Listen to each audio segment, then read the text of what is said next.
Hello, how are you? I hope you're staying safe and staying well at home while we're all in lockdown during these extraordinary times. I'm going to continue reading from my memoir, Breadboy, this evening. And hard to believe we're already up to chapter 10 of Breadboy. And this chapter this evening is entitled Political Education. Okay? I'll stop in a little minute and say hello to a few people just as we go along. Now that I was all grown up, I was becoming much more aware of the complexities of politics in Northern Ireland. So I was. I used to think it was all just about Protestants and Catholics wanting to be the boss of each other.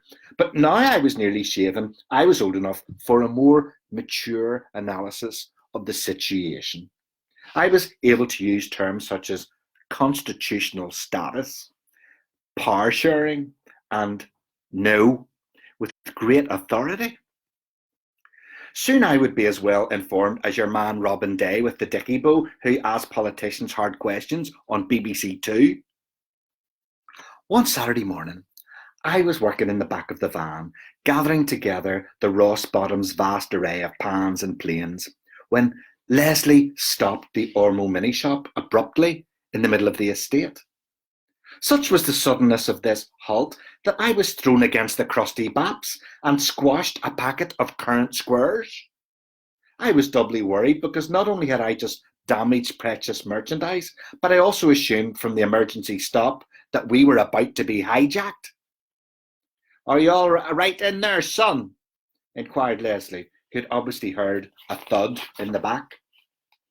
"I'm all right, but I've squashed a packet of flies' graveyards," I replied, deciding that if my career was to survive this incident, an immediate confession was the best course of action. I popped my head into the cab and saw through the windscreen that a small crowd of people was gathering around a tall man wearing a hat in the middle of the street. Belfast men didn't wear hats, except for paramilitaries with balaclavas, workers with flat caps, and orange men with bowler hats. As a man, wearing any other sort of hat attracted the accusation that you were a homo. After Leslie had diddly-dinged at the crowd several times, it became clear that the crowd had no intention of moving, even if it was to clear a pathway for providers of Belfast's best-loved foodstuff. Leslie decided to go outside and investigate, and I knew it was my professional responsibility to assist him. It was like being the companion getting out of the TARDIS with the Doctor after landing on a strange and dangerous new planet. As we stood by and listened, it became clear that the tall man in the hat was a real live American, like on TV. He was asking lots of questions about the Troubles, and everyone on the street wanted to explain the situation to him in great detail. He was nodding his head and scribbling down pages full of words and funny squiggles in his notebook. My customers were interrupting one another in an uncoordinated effort to inform the USA about what was going on and why it was all the other side's fault, and what was going on and why we were being sold down the river and why all the Americans should stop sending money to the IRA to kill us. The American journalist looked very interested indeed, but his expression reminded me of when the Doctor had discovered a mysterious new alien life form and was trying to work out whether it was a goodie or a baddie. "But can you guys explain to me why modern people in Europe in the 20th century are fighting and killing each other over religion?" "Sure, son, most of us here have never been to Europe," shouted an old man with national health glasses and a tooth. "Most of us don't have 2D to rub together, never mind go till Spain." Big Duff's wife, still in her dressing gown and pink fluffy slippers, elbowed the other political commentators aside and took centre stage in the middle of the road. "Here, I'll explain it, mister. No one ever listens till our side," she began. "Protestants want to stay part of Britain and Catholics want a united Ireland." "But aren't you all Irish if you live here?" In Ireland? Asked the journalist. At this stage, I began to fear for his safety. The whole crowd began objecting and raising their voices at once, and Leslie joined in. There's nothing Irish about me, shouted a wee hard man wearing a Union Jack t-shirt. This is Northern Ireland, Ulster, British. It's them and down south that's Irish. These assertions drew several appreciative shouts of "Ew!" from the crowd. Sorry, can you say that again? Asked the American. I can't understand your Irish accent. Mrs. Big Duff spoke up again. Big Duff was still in bed, but it was clearly accepted by all present that his authority was delegated to his wife in such circumstances. We're British. We were born British and we will die British, she proclaimed. Several bystanders began to applaud. God save the Queen, shouted the old man, and God bless, he began to cry, our lovely Queen Mother. He walked away absent-mindedly with his head down. His Uncle Jimmy died in the Battle of the Somme, mister, whispered Leslie in very respectful tones. I had never heard of the Battle of the Somme. I knew about the Battle of the Boyne when King Billy beat the Catholics in 1690 because it was painted on all the murals on the gable walls. I knew about every single arrow in the Battle of Hastings in 1066 from my school history book. But no one ever told me anything about the Battle of the Somme. Maybe they were saving it for A-level history. So do you guys support discrimination against the Catholic minority in the north of Ireland? Inquired the American. Each question seemed to create more anger than the previous one. If he kept asking questions like this, he might need to seek refuge in the Ormo mini shop. And unfortunately, he was also getting on the wrong side of Leslie. Discrimination, my arse, said Mrs. Big Duff. A lot of them's over there is better off than us'ns over here.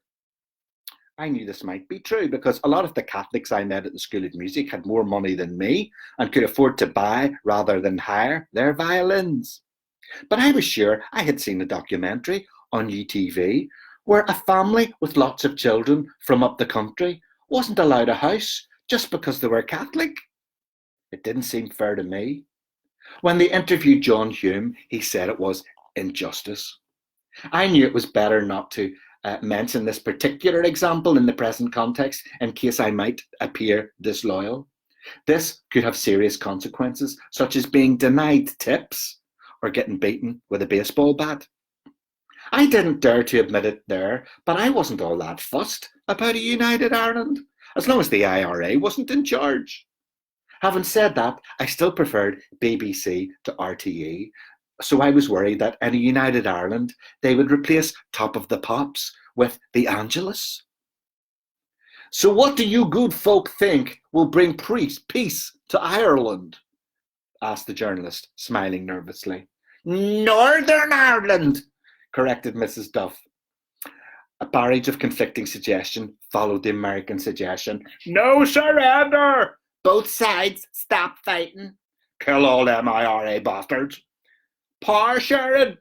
Send all it takes down south. Independent Ulster. Not an inch. Receive the Lord Jesus Christ as your own and personal saviour.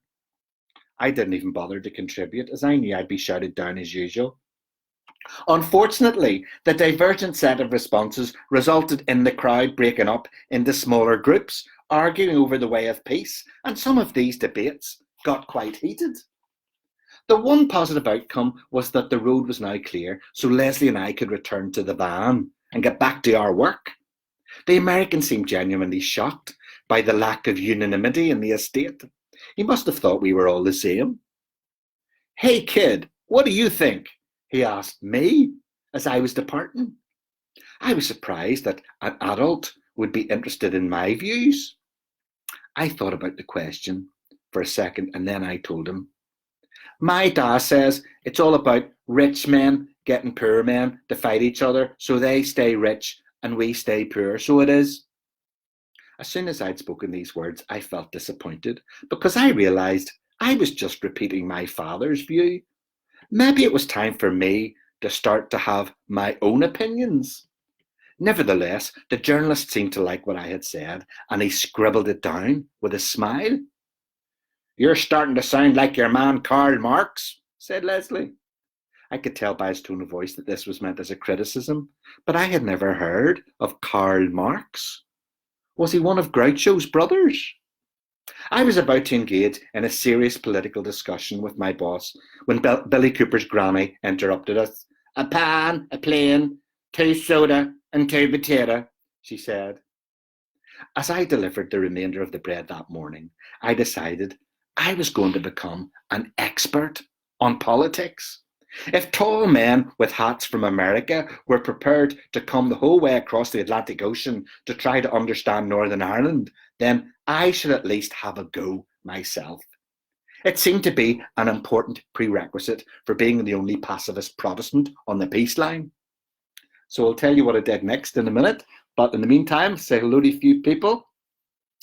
Hi, Evelyn and Nigel and Sadie. Hello, Anne, Brian. Hi, Orla. How you doing? Hello, Anne, Kirk, and Ali Bennett, to regular Marty McCauley and the lovely Leslie McCauley. Hi, Ali and Anne. Glad to see and hear you, says Marty McCauley.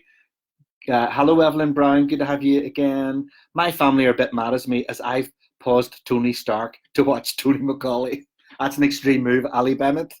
Hello, Diane Matchett and Michael McKinley Sr., another regular from across the world, and Amy Nolan in the States as well. Hi, Alex Tennant, BRA old girl, and Cheryl McClure, should say.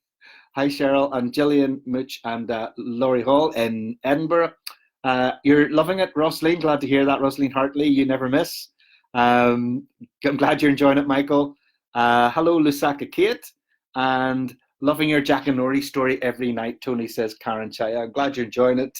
You do make me chuckle, Tony, says Cheryl. Give my love to Tubbs. Hi, Damien in Edinburgh as well. Hope you're well. Norman Fleming says, we'll be a bit late, but got here in the end. Glad you're able to join me. Hello, Alan McLean. Evening, Norma Sloan and Brenda McMeekin. And hi, Anne Brown and Mr. Right Beats. Good to have you as well. And Maureen Robinson and Marie Hall. Good to have you all. So I'm going to continue the story about my attempt to become politically educated in 1978 in Northern Ireland. I began to amass political knowledge from watching angry men arguing on Scene Around 6 on BBC One and listening to my father's running commentary on the various politicians who appeared on the TV. He described most of them as bastards of one sort or another, but mainly the other sort. I noticed that Northern Ireland politicians really hated each other. They were always interrupting one another and talking over the top of each other, and I always felt embarrassed watching them. It was the same sort of discomfort I felt when my granny fell down the escalator in Robinson Cleavers near the City Hall and shouted, "Bloody hell, the legs went from under me!" so loudly that all the swanky ladies on the makeup counters whispered, "Shocking," and other such ings until we left the shop in shame. As I observed this embarrassing spectacle of Northern Ireland politics, I learned that politicians were always right and weren't supposed to listen to each other. If David Dunseith on UTV tried to interrupt them to ask a question, they would accuse him of being on the other side. When I watched Robin Day interviewing posh English politicians on Panorama on BBC One, I noticed they didn't abhor each other as much as our politicians, but they still didn't answer the questions. I sometimes watched American politicians on John Craven's News Round, and they smiled more than our politicians and had very nice teeth. Politicians in the USA looked good on new colour TVs, but I thought our politicians looked much more at home on old black and white ones. As well as scanning the media, I expanded my knowledge even further through the debates I heard in the street and in the playground. I gained much insight from the wise conversations I overheard on the bus or in the black taxi on the way home from school. My political ideology was being influenced by many different people, such as Leslie, the bread man, who always had the inside track on the latest thinking of the Grand Orange Lodge of Ireland. Patrick Walsh from Andersonstown at the School of Music, who was the only person I knew who wanted a united Ireland. And Mrs. Piper, who was able to prove from the Bible that God was an Ulster Protestant. My father said he used to vote for the Northern Ireland Labour Party because they were for the working man, but he said they gave up. The trouble started because being Irish or British was more important. I was shocked when my mother casually confessed that her grandfather had been a communist who taught her to sing the Red Flag while sitting on his knee as a wee girl. I was very confused by this revelation, as no one had ever mentioned that my great-grandfather was a Russian. Communists supported the Provos in their frequent attempts to kill us, and they had big atomic bombs pointing right at us. I sometimes wondered if the evil Russian president with the eyebrows would decide to take the nuclear bomb aimed at Belfast and point it at another city instead, once he heard we were blowing up most of Belfast for ourselves. At first, I thought there were only two main types of politics in the world: Unionist and Nationalist. Protestants were Unionists and Catholics were Nationalists.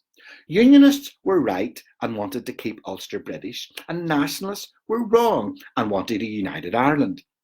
Unionists liked the Queen Mother and Orange parades, and Nationalists liked the Pope and Irish dancing. Nationalists were winning, and Unionists were losing. The rest of the world, even English people who sent the soldiers to protect us, were on the side of the Nationalists. But God was on the side of the Unionists. England was rich and didn't want us, and down south was poor and didn't want us either. I couldn't understand why we were fighting so hard to be British or Irish when nobody really wanted us because of all our out fighting anyway. However, as my political knowledge deepened, I realised there were as many different types of Unionists and Nationalists as there were flavours of Tayto crisps. First of all, there were the posh Unionists who said all their ings and used to run Northern Ireland from a big empty white building called Stormont somewhere over in East Belfast, where they built the Titanic that sank. I never met any posh Unionists on the Shankill, but my mother fancied one called John Taylor, even after the IRA shot him in the face. Then there were Paisleyites like my granny, who loved the Reverend Ian Paisley and hated priests and Dublin and didn't let you play on the swings in the park on a Sunday. My granny loved these Unionists so much that she would vote for them several times at each election. I could never understand how the people collecting the votes didn't notice the same 20-stone woman coming in to vote more than once. My mother would fret on election day. Oh my God, she's going to get arrested for personating. The other Unionists were called Loyalists, and they were poor and dead hard, apart from loving Elvis. They ran drinking clubs down the road and killed Catholics to save Ulster. They were called Loyalists because they were very loyal to the Queen, even though none of them could afford corgis or horses. They said they would die for the sake of the royal family. But I couldn't imagine Princess Margaret doing very much for them in return.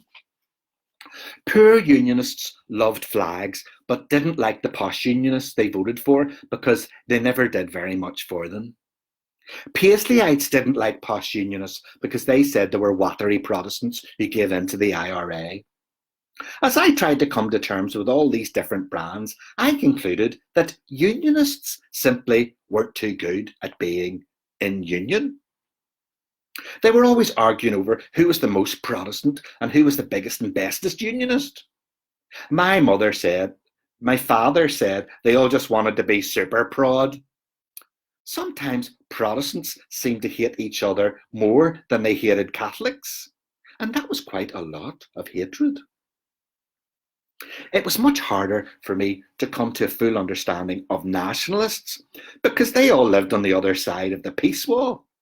I had only ever spoken to one real live one about politics, Patrick Walsh at the School of Music, who was better than me at the violin, but at least his voice hadn't broken yet.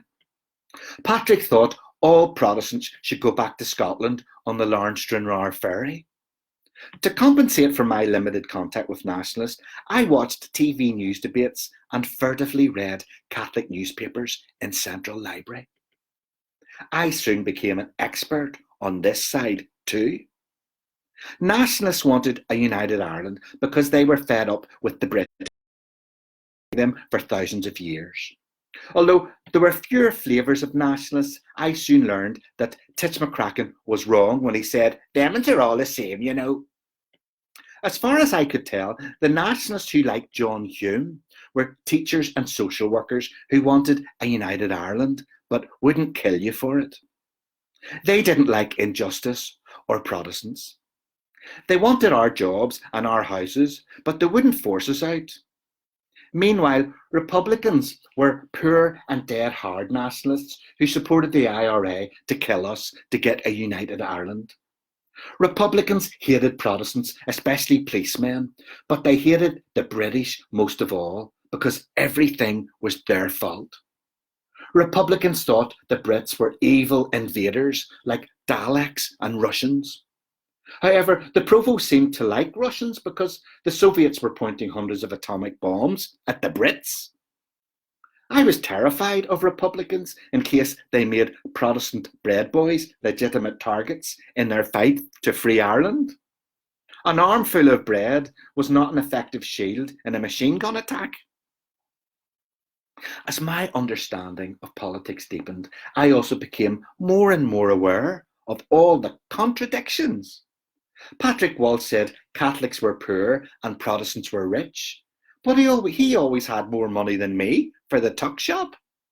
Patrick sometimes lent me 5p for a puff candy bar during the break from our crucifixion of a Bach concerto, and so he couldn't have been all that poor. There were so many contradictions, I didn't know who to believe. Titch McCracken said all the Catholics up in Andersonstown had too many children, but Patrick only had 2 brothers, the same as me. Patrick said Protestants had all the best land, but most people on the Shankill didn't even have a garden. Mrs. Piper said Catholics kept their coal in the bath, but that seemed very impractical to me for any religion. With all of this confusion, it came as a great relief to me when I became aware of a political party created with the aim of bringing Protestants and Catholics together. I'll tell you more about that in a wee minute. But in the meantime, I hope you're enjoying my teenage understanding of Northern Ireland politics.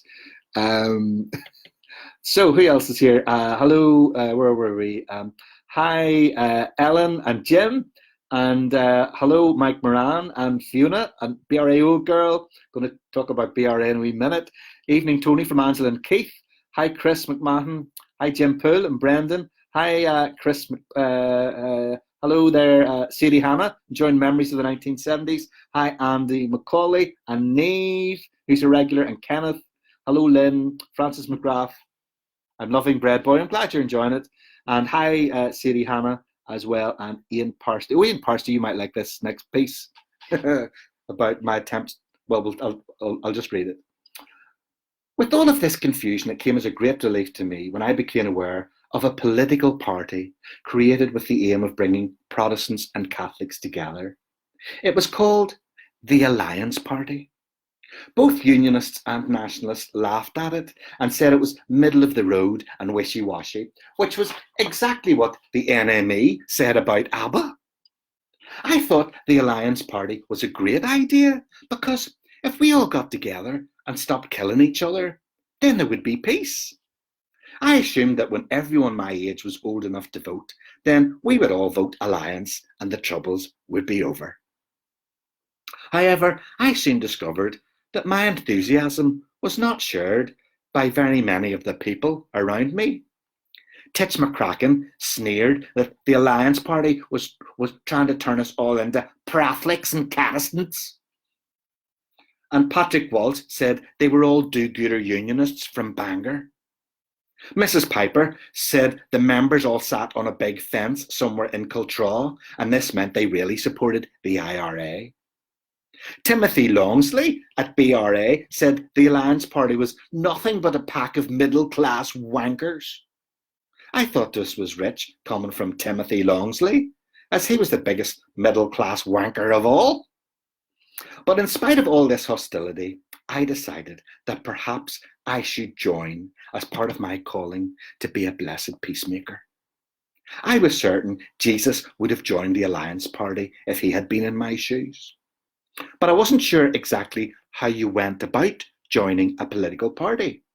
They didn't advertise it at the back of Look In magazine beside the Sea Monkeys and stamp clubs, and I didn't know anyone at all from the Upper Shankill who was a member of the Alliance Party. Then, one day, to my great surprise, I found an unexpected ally in the playground at BRA. I was having yet another row with Ian Forrester, who read the NME like a Christian read the Bible, about punk rock versus teeny bobber sellouts. He was insisting that The Clash had more to say to the youth of today than them bloody Bee Gees. Of course, I won the argument by pointing out which of the two bands had sold the most records to the youth of today. At this point, Ian rolled his eyes as if to suggest I was too stupid to recognise the foolishness of my argument. It was the same look my father gave me when I tried to convince him that God existed and loved him and wanted him to get saved. Just as I was about to storm off to the locker room in a huff, Ian commented, "Sure, just because most people in Northern Ireland vote for all the bigots doesn't mean the Alliance Party has nothing to say." At last, Ian and I had found common ground, and so together we decided we would join the Alliance Party and bring peace to Northern Ireland, as long as our mummies and daddies would let us. A few days later, during break time, Ian borrowed the yellow pages from the school office and we looked up the Alliance Party telephone number. At lunchtime, we sneaked out of the side gate and round the corner to the red telephone box to arrange an appointment. Leaving the school grounds during the day was strictly forbidden in case we got shot, so we were risking 100 lines and 3 lunchtime detentions for the sake of peace. Ian did all the talking on the phone because he was more confident than me, but I listened down the earpiece to hear what the Alliance Party sounded like. A nice lady who pronounced all her ings seemed very pleased to hear from us and said that a nice man called Seamus would come out to one of our homes to meet us some evening after school. When she asked for the address, I pointed at myself furiously and Ian gave her my home address.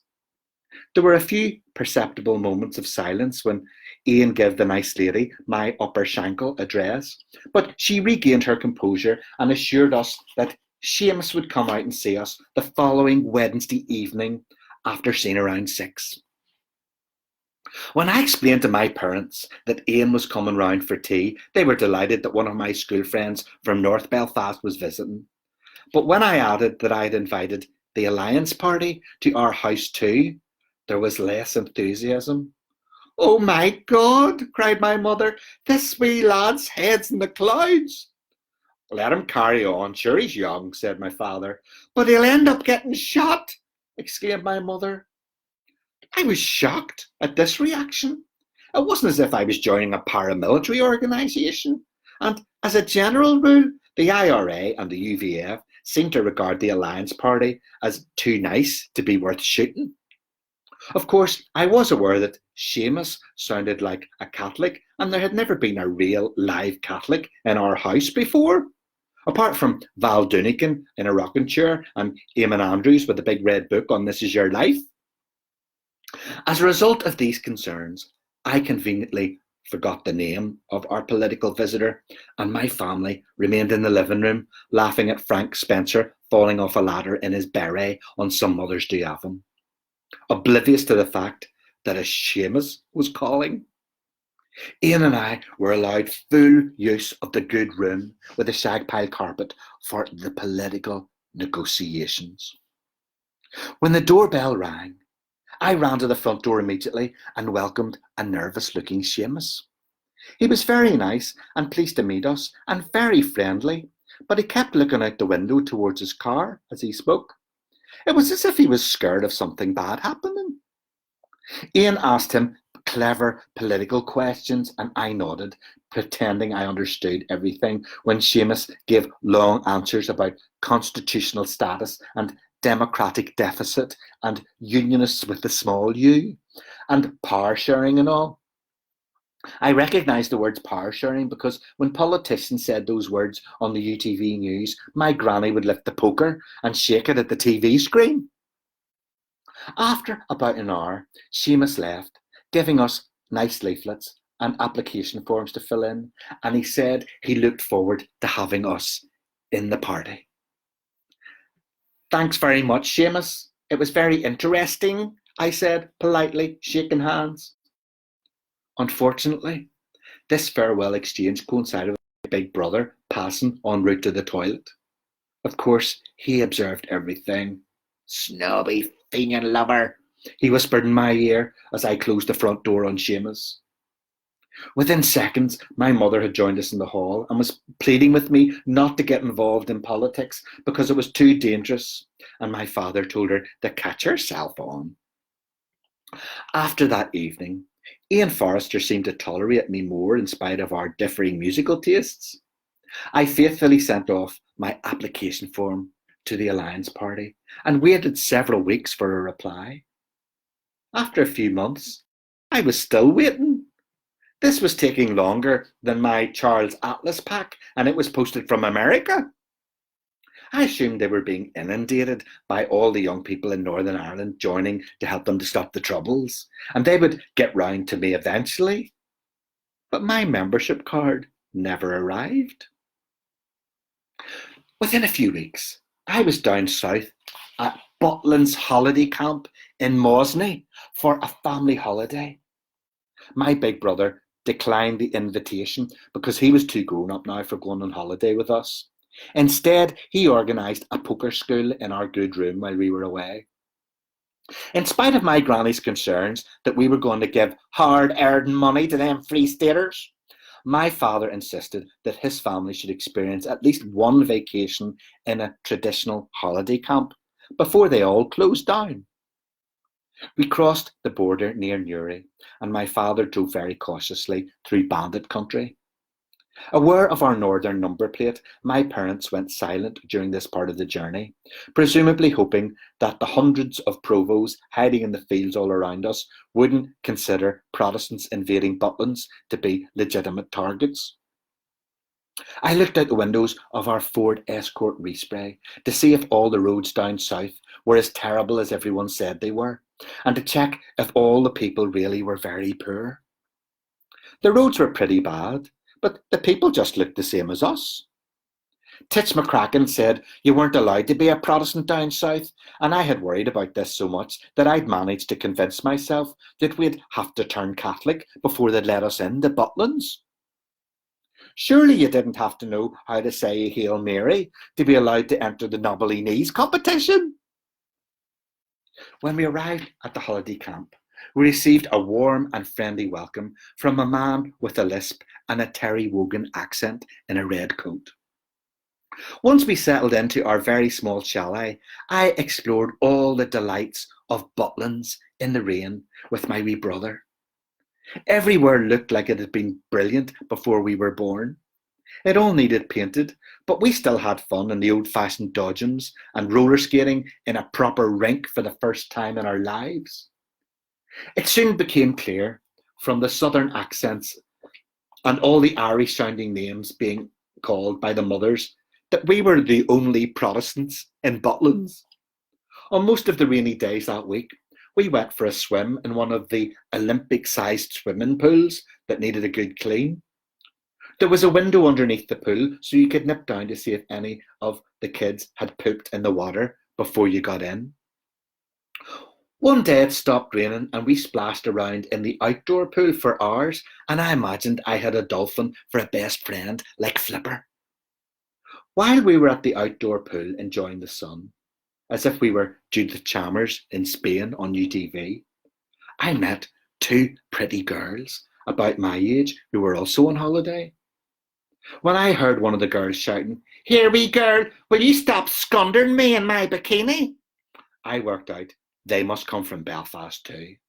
"Why's a bab, Sinead? Your head's a Marley, so it is," replied the other. I was disappointed to discover they were called Siobhan and Sinead, and so they were clearly not Presbyterians. I had to reluctantly relinquish my initial desire for Siobhan to become my holiday girlfriend because you weren't allowed to go out with someone from the other side. Although romance was totally out of the question, we got on so well together, I thought I could at least persuade the girls to join the alliance party with me, just to keep the number. We could prove that Catholics and Protestants could work together, and this would be an act of peace in a time of war. Siobhan was lovely, and Sinead lent me her rubber ring, so I could discern among us true hope for a more peaceful future across the barricades. On Easter Monday, my last night at Butlin's, I was sitting alone outside our chalet in a white plastic chair, reading Lucan magazine and finishing off a Yorkie bar Easter egg for real men.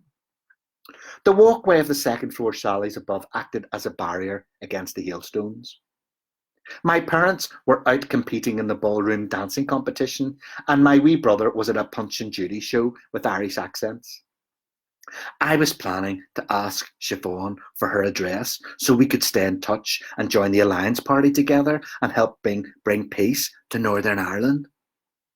As luck would have it, just as the hail stopped hammering on the corrugated roofs of our chalets, who should turn the corner and stride across the muddy grass between the chalets but Sinead and Siobhan?